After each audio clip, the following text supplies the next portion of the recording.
Guys, I'm back, and it's with an update of one of the most amazing phones of last year.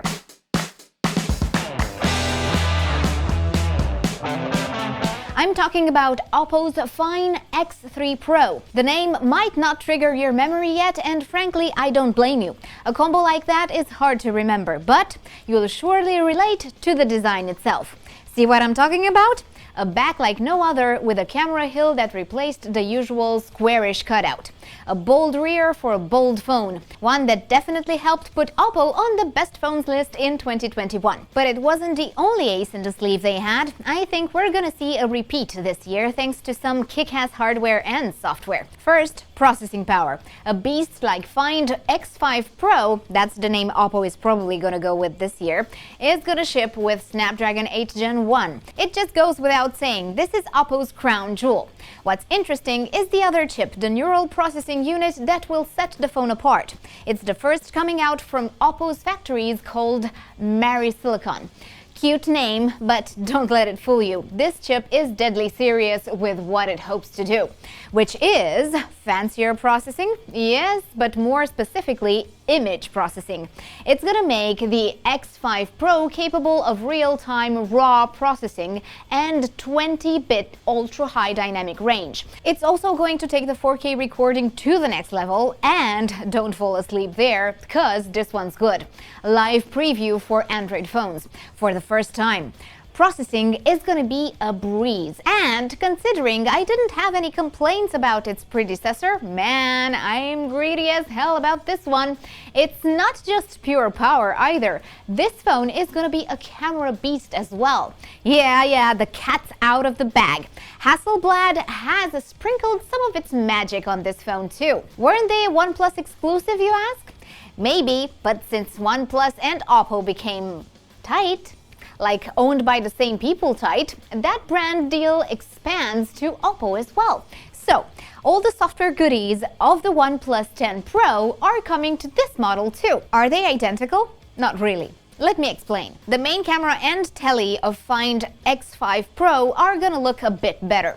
Just by looking at the spec sheet, we can already get an idea of what that means. X5 is gonna come with a 50-megapixel main and a 13-megapixel tele. The ultra-wide is gonna be as good as the main, which is a relief, honestly, and something more phones should do. Then, the tele on the Find X3 Pro didn't blow my mind, but I feel like with an upgrade, I might just forget about the initial impression. What's interesting here is not the extra stuff, but the things missing. Like the ring light microscope camera. Definitely an eye-catcher, but not very useful unless you're into microphotography. Anywho, 1 year later, Oppo came to the same conclusion and apparently ditched that one. So, how is the camera bump looking now? 2 big lenses stacked vertically and a third one in a glass case above the flash. Honestly, Oppo managed to keep the clean, flowy design of its predecessor. And for how much they've insisted on the design of the new line, thank God. That's a big differentiator that I think works for them, not against them. The last thing they should do is give it up in order to fit a mold created by Samsung, Apple, and co. Generally speaking, guys, I am not at all for tweaking your design to resemble the norm. I think you figured that out during my AirPods Pro 2 video. Not a fan of ditching the stems. I mean, am I the only one? Where do you stand? Do you appreciate bold design choices, things that set a device apart, or do you prefer conventional shapes more? No judgment here. Feel free to comment. Coming back to our X5 Pro, some things are going to stay the same. The specs we appreciated last year are returning, like a 6.7-inch 120Hz display and 12 GB of RAM. The display should behave flawlessly yet again. I mean, Oppo tweaked it like a madman, even making sure it could adjust to different levels of color blindness. Don't worry, I still got an upgrade you'll surely appreciate. Battery, guys. Battery is going to be improved in every single way.